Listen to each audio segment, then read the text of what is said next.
नमस्कार मित्रों। और आज आपके समक्ष एक बहुत ही अच्छी जानकारी के साथ उपलब्ध हूँ। ये जानकारी रोचक है, ये जानकारी असरदार है, यह जानकारी व्यक्तित्व में परिवर्तन में सहायक है। यह जानकारी विशेष रूप से विद्यार्थियों के लिए काफ़ी महत्वपूर्ण है। थोड़ा सा लंबा होगा, लेकिन अगर ध्यान से सुनेंगे तो अच्छा लगेगा। ये एक पत्रिका में ये पब्लिश हुआ है और ये पत्रिका हमारे मित्र, मैं इस पत्रिका का सब्सक्राइबर हूँ। दिव्य ज्योति जागृत संस्थान से ये पत्रिका प्रकाशित होती है, अखंड ज्ञान। तो नाम भी बड़ा आकर्षक है, अखंड ज्ञान। ऐसा ज्ञान जो खंडित न हो, ऐसा ज्ञान जो यूनिवर्सल हो, सार्वभौमिक हो, सार्वकालिक हो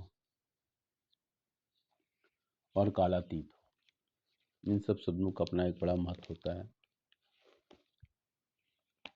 तो ज्ञान है, इंफॉर्मेशन अलग होता है, ज्ञान अलग होता है। सूचना और ज्ञान में अंतर है। जो कुछ भी हम आजकल पढ़ते हैं, सुनते हैं, वो सब सूचनाओं के श्रेणी में आते हैं। और ज्ञान वह है जो कुछ हम अपने व्यवहार में लाते हैं, जो हमारे जीवन को कारगर बनाता है, वो ज्ञान की श्रेणी में आता है।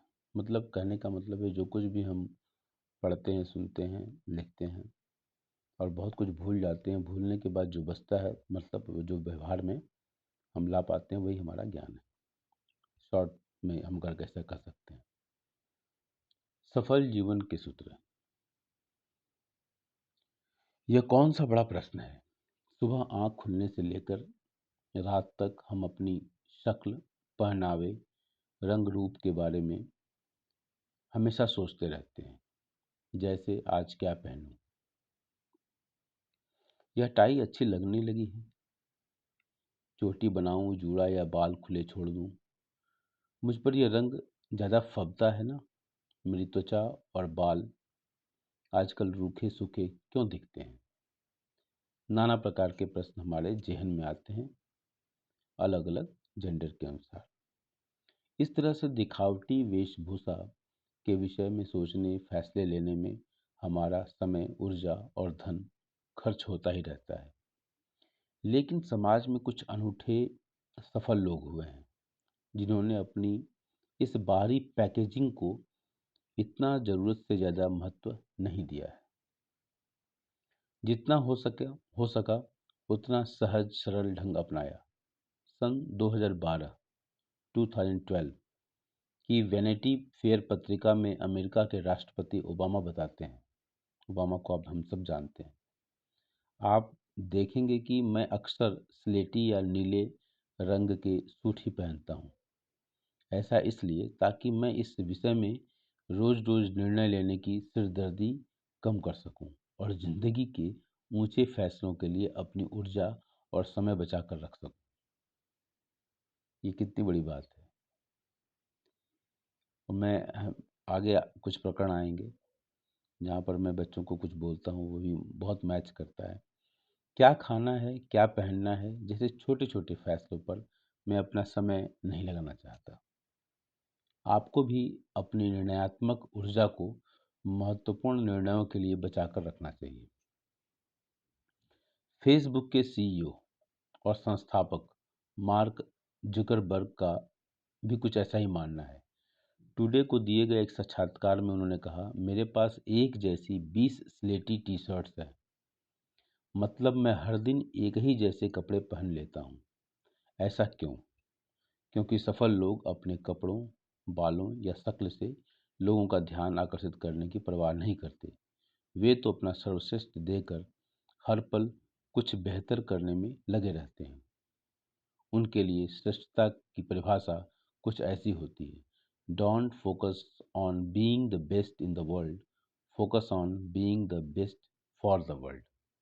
कितना सुंदर सेंटेंस है ये। अच्छा, इसलिए हमारे यहाँ कहा गया, संस्कृत में एक लाइन है, न रूप एवं संपन्ना विशाल कुल संभवा, विद्याहीना न शोभन्ते निर्गंधाय किंसुका। तो कुछ इसी तरह का है। हम स्कूल में, मैं हमेशा कहता हूँ बच्चों को, बच्चों का मतलब उम्र है बच्चों की एडोलेसेंट एज में, तो बच्चे लंबे लंबे बाल बना कर आते हैं, अलग अलग हेयर स्टाइल होती है। तो मैं उनको हमेशा कहता हूँ कि अगर आपके बाल छोटे रहें तो आपके 10% मार्क्स बढ़ जाएंगे।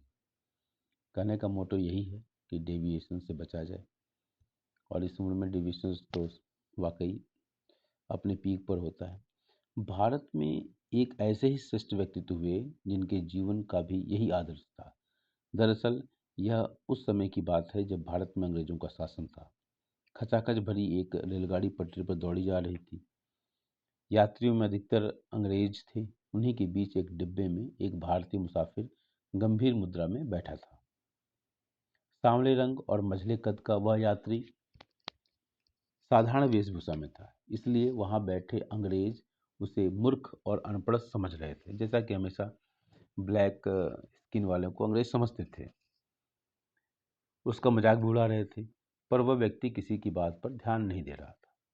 तभी अचानक क्या हुआ, उस व्यक्ति ने खड़े होकर ट्रेन की जंजीर खींच दी। तेज रफ्तार से दौड़ती ट्रेन तत्काल रुक गई।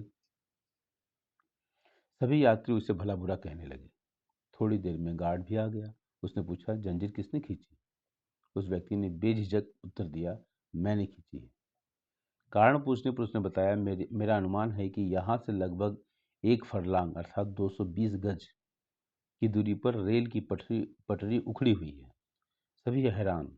गार्ड ने पूछा, आप ऐसा कैसे कर सकते हैं? वह बोला, श्रीमान, मैं स्पष्ट अनुभव कर रहा हूँ कि गाड़ी की स्वाभाविक गति में अंतर आ गया है। पटरी और पहियों की रगड़ से जो आवाज उठती है वह सहसा बदल गई है और खतरे का आभास दे रही है। अब देखिए कितनी बड़ी पकड़ है। गार्ड और आसपास बैठे यात्रियों को एक बारगी मतलब अचानक तो विश्वास नहीं हुआ। कहीं यह कोई सनकी तो नहीं? पर इतनी बड़ी बात को अनदेखा भी नहीं किया जा सकता था। गार्ड उस भारतीयों को साथ लेकर नीचे उतरा और आगे बढ़ते हुए पटरी का जायजा लेने लगा।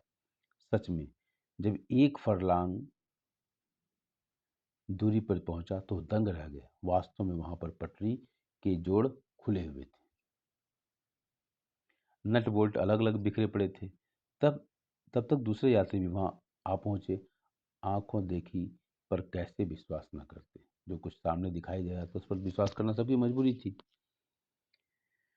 लोगों की वही दृष्टि जो उस भारतीय के लिए पहले व्यंग से भरी थी, अब प्रशंसा से अभिभूत हो गई। मतलब प्रशंसा, उसमें सब लोग प्रशंसा करने लगे। उसकी जिज्ञासा होनी स्वाभाविक थी। महाशय, आपकी सूझबूझ के कारण हम सबकी जान बच गई, पर यह बताइए कि आपको यह अंदेशा कैसे हुआ? उस व्यक्ति ने कहा, मैं पेशे से एक इंजीनियर हूँ। पेशे से मैं एक इंजीनियर हूँ और मेरा नाम डॉक्टर एम विश्वेश्वरैया। बेंगलोर में इनके नाम पर यूनिवर्सिटी है। भारत के इंजीनियर जिनको भारत रत्न दिया गया, और बहुत सारे जो भारत के मार्वल्स उस ज़माने के कहे जाते थे, ब्रिज वगैरह, वो सब इन्हीं के नाम से थे। और ये भी बता दूं, विश्वेश्वरैया जी केनरा बैंक के संस्थापक, अगर मैं गलत नहीं हूँ तो संस्थापक में ही ये थे विश्वेश्वरैया जी। यह नाम सुनते ही सारे अंग्रेज यात्री स्तब्ध रह गए। दरअसल उस समय तक देश में डॉक्टर विश्वेश्वरैया की ख्याति फैल चुकी थी। कुछ यात्रियों ने तो आगे बढ़कर उनसे माफ़ी भी मांग ली। तब डॉक्टर विश्वेश्वरैया का उत्तर था, आपने मुझे जो कुछ भी कहा होगा मुझे कुछ खास याद नहीं, क्योंकि मेरे लिए ये बातें बहुत गौण हैं। ये वाकई, इसमें काफ़ी सत्यता है। अगर आप आगे बढ़ना चाहते हैं तो बहुत लोग आलोचनाएं करेंगे, बहुत सारे लेग पुलर्स होंगे। उन आलोचनाओं में आपको उलझना नहीं है।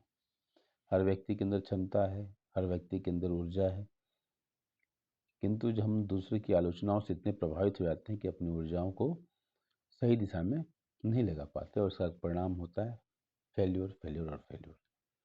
तो ऐसा ही कुछ आंसर डॉक्टर विश्वेश्वरैया का था।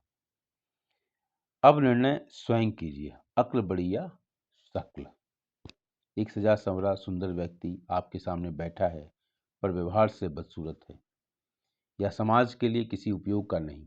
दूसरी तरफ एक सादा व्यक्तित्व, बेशक दिखने में बदसूरत पर समाज के लिए उपयोगी। आपका वोट किसको जाएगा? आपका वोट किसको जाएगा? डेमोक्रेसी, इसलिए वोट की भाषा में बोल रहा हूँ। तो आप सोचिए, आपका वोट हमेशा उस व्यक्ति को जाना चाहिए उस संस्था को जाना चाहिए और ऐसे लोगों को जाना चाहिए जो समाज के लिए उपयोगी हो। तो मुझे उम्मीद है कि आपको अच्छा लगा होगा। थैंक यू, धन्यवाद, सत श्री अकाल।